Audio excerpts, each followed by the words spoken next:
শঙ্করপুর ভারতের পশ্চিমবঙ্গের দীঘা থেকে 14 কিমি পূর্বে অবস্থিত একটি সমুদ্র সৈকত। বর্তমানে কিন্তু শঙ্করপুর খুব পপুলার একটা জায়গা দীঘার টুরিস্ট স্পটগুলোর মধ্যে। কলকাতা থেকে শঙ্করপুরের দূরত্ব কিন্তু 185 কিলোমিটার মতো। তোমাদের কিন্তু যেতে 3 থেকে 3.5 ঘন্টার বেশি সময় লেগে যাবে এখানে। বর্তমানে কিন্তু এখানে প্রচুর কিন্তু হোটেল এবং রিসর্ট তৈরি হয়েছে, তোমরা চাইলে ওখানেও থাকতে পারো। কিন্তু তোমরা যদি দীঘায় গিয়ে সাইট সিন করতে চাও সেটাও কিন্তু একটা বেস্ট অপশন। তোমরা চাইলে কিন্তু অনায়াসে দীঘার টুরিস্ট স্পটগুলোর মধ্যে এই অপশনটা কিন্তু রাখতেই পারো। আমরা শঙ্করপুর কিভাবে ঘুরলাম সেটা যদি দেখতে হয় ফুল ভিডিওটা কিন্তু অবশ্যই দেখতে হবে। আশা করি তোমাদের খুবই ভালো লাগবে। হ্যালো ফ্রেন্ডস, আমি মাম্পি, আমার চ্যানেলে তোমাদের সবাইকে অনেক ওয়েলকাম। চলেছি তোমাদের জন্য একটা নতুন ভিডিও নিয়ে। আজকে আমরা যাব ওল্ড দীঘা থেকে শঙ্করপুর। এর আগে কিন্তু আমার যাওয়া হয়নি কোনোদিনই, তো ভাবলাম কেননা জায়গাটা নাকি খুব সুন্দর করে সাজানো, বীজটাও নাকি খুব সুন্দর, সেই জন্য ভাবলাম কেননা আমি আর আমার বেরিয়ে যাই। তো আজকে যাব হলো শঙ্করপুরে, তোমাদেরকে পুরোটা ভিউ দেখাবো আর যা যা করছি তো তোমাদের সাথে পুরোটা শেয়ার করবো। সাথে থাকো, সেই সব ভিডিওটা কন্টিনিউ করো। হোটেলটা বুক করেছি, মানে বলে না যে ফটোতে এক দেখায় আর এসে দেখি অন্যরকম, মানে মোটামুটি হোটেল। সত্যি বলতে আমরা বকখালিতে গেছিলাম, অনেক ভালো হোটেল পেয়েছিলাম, আমরা ভালোই নিয়েছিলাম। বাট এই হোটেলটা ফটো দেখিয়েছিল, মানে আমরা যখন বুক করি তখন ভালো হোটেল দেখিয়েছিল, কিন্তু সত্যি বলতে আমার হোটেলটা একদমই ভালো লাগেনি। কিছু করার নেই, আমাদের বুকিং হয়ে গেছিল, আমরা মানে টাকাটা রিটার্ন নিতে পারবো না, সেই জন্য আমরা এখানে থেকে গেছি। তো ঠিকঠাক মানে আরেকটু যদি ক্লিন থাকে রুমগুলো তাহলে আরো ভালো হয়। কিন্তু তোমাদেরকে হোটেলের ডিটেলস বলো আর আদারওয়াইজ অন্য কিছু বলো, আমি কিন্তু সেই জন্য কিচ্ছু শেয়ার করিনি, আমার মনই ছিল না। মানে আমাদের এসে না মুড পুরো অফ হয়ে গেছিল রুমগুলো দেখে। রিভিউ দেখে এই হোটেলটা এসেছিলাম। সেটা সত্যি কথা, কিন্তু কি রুম দেখিয়েছিল আর উল্টো, মানে একদম মানে ফটোতে দেখিয়েছিল একদম ঝা চকচকে রুম। বাদ দাও, এখন যাবো শঙ্করপুর সাইট সিইং একদম। চলো বেরোবো। তো এর আগের দিন মোহনাটা কভার করেছি, তো ইচ্ছা আছে আরেকবার যাওয়ার। কারণ কি মাছের যেটা আসে লঞ্চে করে, সেই মাছ ধরা কিন্তু এখন পুরো বন্ধ আছে। পয়লা বৈশাখ থেকে কিন্তু পুরো বন্ধ হয়ে গেছে। 2 মাসের জন্য কিন্তু ডিম ছাড়ে, সেই জন্য কিন্তু পুরো ট্রলার কিন্তু বন্ধ। তোমরা সমুদ্রে একটা ট্রলারও দেখতে পাবে না। মোহনাতে গিয়ে তোমাদেরকে মাছ বাজারটা ঘুরে দেখাবো, মানে যতবারই আসি, গরমে আসলে, এবারে শীতকালে আসবো আমি আর তুমি। তো চলো যাই, তোমাদের সাথে পুরোটা শেয়ার করছি, সাথে থাকো। ওরে বাবা, এত ভিড় কেন ওখানে? প্রচুর মানুষ বেরোচ্ছে, প্রচুর মানুষ আসছে। আমরা শিবালয় রোডে ছিলাম, যেটা ওল্ড দীঘার আর কি মেন আর কি হোটেল যেখানটা আছে সেখানে। ওরে বাবা রে, গরু। এই রোডটায় ভালো ভালো হোটেলও আছে, আবার কম রেঞ্জের হোটেলও আছে। এটা জাহাজ বাড়ি।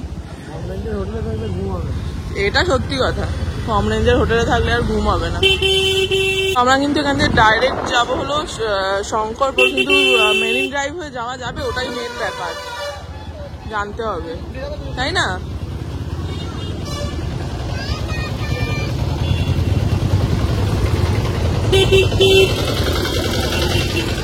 আমরা তো অ্যাকচুয়ালি ছিলাম হলো ওল্ড দীঘাতে, এই যে এই সাইডে ডান দিকে old Digha sea beach. Marine ড্রাইভটা অন্যদিকে দিয়ে ঢুকছে, এইটা তো মোহনাতেই শেষ হয়ে যাচ্ছে, বুঝেছো? মেরিন রাস্তাটা অন্য দিক দিয়ে, ওই সাইড দিয়ে। এটা নয় মেরিনটা কোনটা বলো তো? কোনটা? দীঘা গেটের হ্যাঁ পরের যে রাস্তাটা, হ্যাঁ হ্যাঁ হ্যাঁ হ্যাঁ, ওটাই মেরিন রাস্তা। চলো ওই রাস্তা হয়েই যাব। ওটা নাকি পুরো সমুদ্রর ধার বরাবর চলে, বুঝেছো? চলো দেখা যাক, আমরা তো এর আগে আসিনি। ম্যাপটা সেট করে নাও।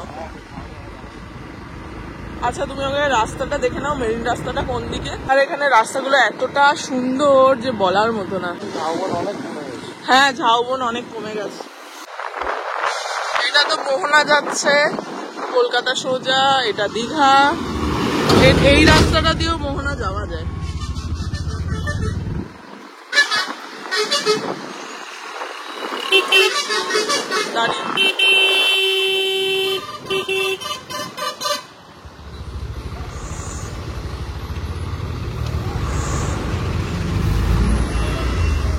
সব বাস ঢুকছে এখন দীঘার।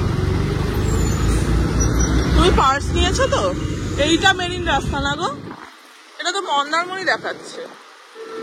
ও শঙ্করপুর 6 কিলোমিটার দেখাচ্ছে। চলো, এই যে আমরা মেরিন রাস্তাটা নিয়ে নিলাম। মোহনাটা আগে পড়ছিল, এটা মেরিন রাস্তা। তো চলো দেখা যাক এখানে ভিউটা কতটা সুন্দর। আর এটা কিন্তু পুরো দীঘা গেটের সামনে দিয়েই ঢুকছে। ওখান দিয়েও কি একটা রাস্তা উঠছে? না, এদিক থেকে। ও এদিক থেকেও একটা রাস্তা উঠছে দীঘা গেটের সামনে থেকে। কিন্তু চলো এই রাস্তার ভিউ নিতে নিতে যাই, তোমাদেরকেও দেখাই আর আমরাও দেখি। এখান থেকে শঙ্করপুর কত কিলোমিটার দেখাচ্ছে? 3 কিলোমিটার শঙ্করপুর। আচ্ছা,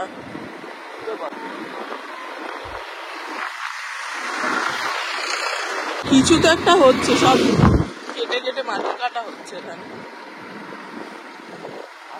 মাছের ভেরি হচ্ছে মনে হয়, কারণ কি এখানে তো সবসময় মাছ চাষ হয় না, না মানে মাছ ওঠে না। আমি তো শুনেছিলাম মেরিন রাস্তাটা পুরো সমুদ্রের পাশ থেকে যাবে আর দারুণ একটা ভিউও পাবো। তো রাস্তাটা ভালো, এই রাস্তা বলো। একটু আগেই বলছিলাম যে সমুদ্রের ভিউ পাচ্ছি না, এই চলে এসেছি মেরিন রাস্তায় সমুদ্রের ভিউ নিতে। এই রাস্তা দিয়ে কিন্তু মন্দারমণিও যাওয়া যায় আর অনেক কম সময়। হ্যাঁ, ভিউটা অসাধারণ ভিউ, তাই না? সুন্দর। আর বিশেষ করে মন্দারমণির যে ব্রিজটা আছে, উফ, ওটা তো সুপার লাগে বলো, সমুদ্রের পুরো ওপর থেকে ব্রিজ। তাড়াতাড়ি ব্রিজের কাছে চলে এলাম নাকি এই রাস্তা দিয়ে? আমরা তো আগের বার ভুল করেছিলাম, জানো, আগের বার আমরা এই রাস্তাটা জানতাম না, এই রাস্তাটা যে এত ভালো করে দিয়েছে।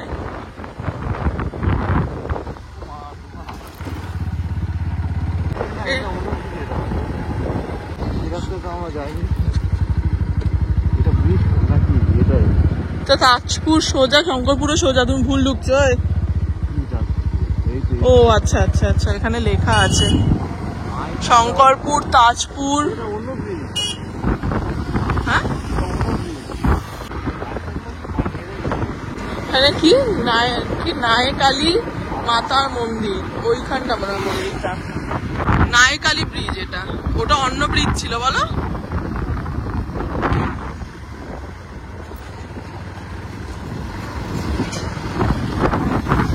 এটা অন্য ব্রিজ। ওই দেখো অনেক সব লঞ্চ দাঁড়িয়ে আছে না,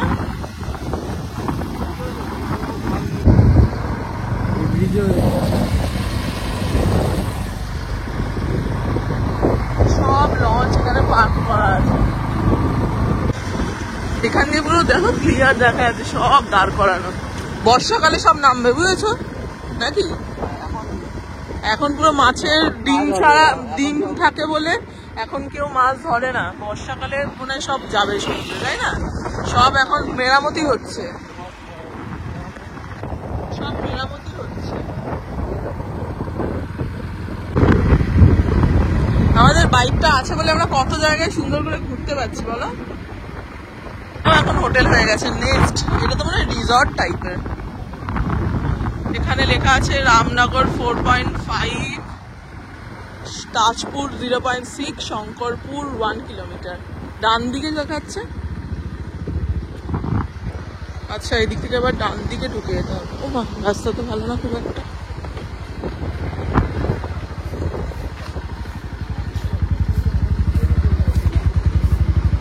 এটাই শঙ্করপুর। আমরা ঠিকঠাক যাচ্ছি তো?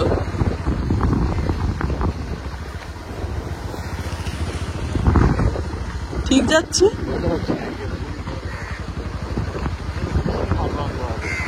কি আছে? ফিশিং হারবার। বিচটা কোন দিকে জিজ্ঞেস করো না, দাঁড়িয়ে জিজ্ঞেস করো না। শঙ্করপুর বিচটা কোন দিকে? তাহলে ওইটা দিয়ে যেতে হবে। ও আচ্ছা আচ্ছা, আমরা ভুল রাস্তায় ঢুকে গেছি।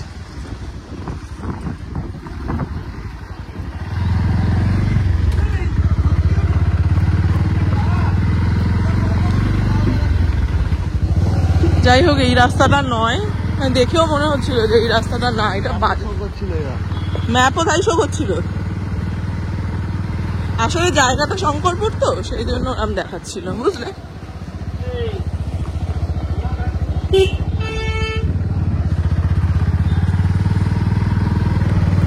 এই সোজা রাস্তাটা, যেটা ব্রিজ থেকে নেমেই সোজা রাস্তাটা শঙ্করপুরের।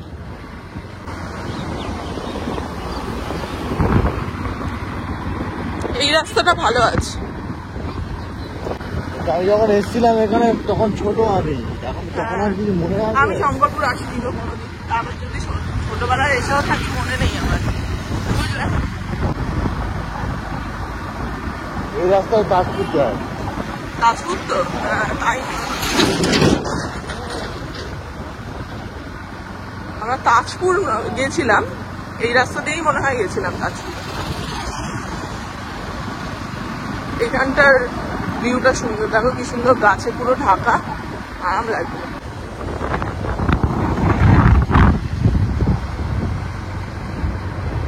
এসে গেছি মনে হয়।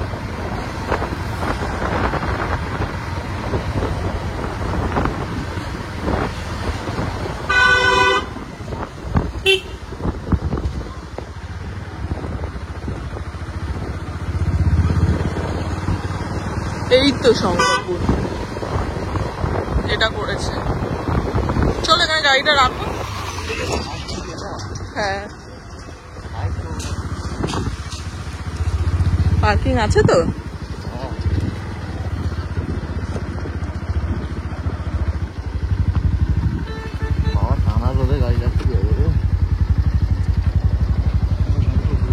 হ্যাঁ চলো। আমরা তো ফাইনালি শঙ্করপুরের যে সি বিচটা বানানো সুন্দর করে, তো সেখানে এখন আপাতত এসছি। হ্যাঁ এখানে টানা রোদ, কিন্তু তুমি ছাওয়াই বা এখানে কোথায় পাবে না, যে কোনো একটা পেতে হবে। এটা কি ফ্রি পার্কিং? যাই হোক আমরা জেনে, হ্যাঁ ফ্রি পার্কিং। এখানে দেখতেই পাচ্ছ পুরো চার্ট দেওয়া আছে, কোন চাকায় কত টাকা আর কি ভাড়া আছে। এখানে অনেকগুলো, একটা খাওয়ার দোকানও আছে, ডাব আছে, এখান দিয়েই ঢুকতে হয়। এখনো নামা যায়। আরে যেরকম কি বলবো তোমার, এইটা হলো শঙ্করপুরের বিচ। জোয়ার চলছে নাকি গো? জায়গাটা সুন্দর করে দীঘার মতো করেই পুরো বাঁধিয়ে দিয়েছে, তাই না? ওই সাইডে কি বোল্ডার ফেলা নাকি?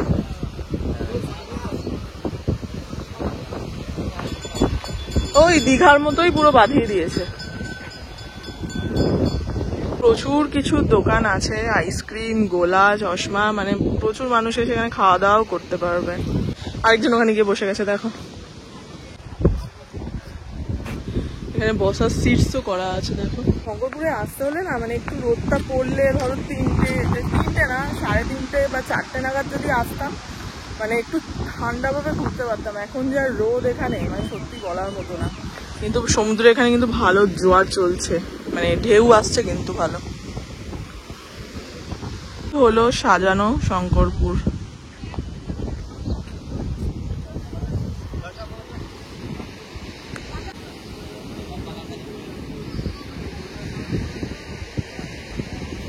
শঙ্করপুর আসার ইচ্ছা ছিল, সেটাও কমপ্লিট হলো। এখানে কিন্তু অ্যাকচুয়ালি তোমরা হোটেলও পেয়ে যাবে এখন, কারণ কি এখানে হোটেলও তৈরি হয়ে গেছে। দেখো সামনে হোটেল আছে, এই যে অনেকগুলো রিসর্ট টাইপেরও দেখলাম, হোটেলও দেখলাম। এই হলো শঙ্করপুরের ভিউ, মানে যেটা পুরো সাজিয়েছে, এই হলো সেই জায়গা।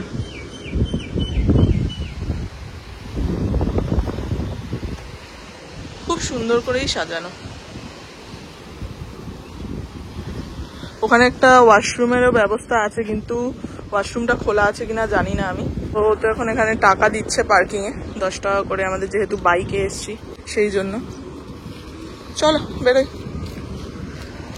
হয়েছে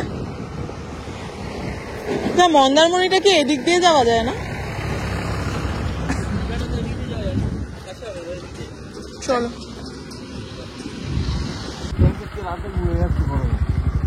রোদে উরি বাবা, ওরে বাবা কি গরম, কিরাম ধুলো ওড়াতে ওড়াতে আসছে দেখো। হ্যাঁ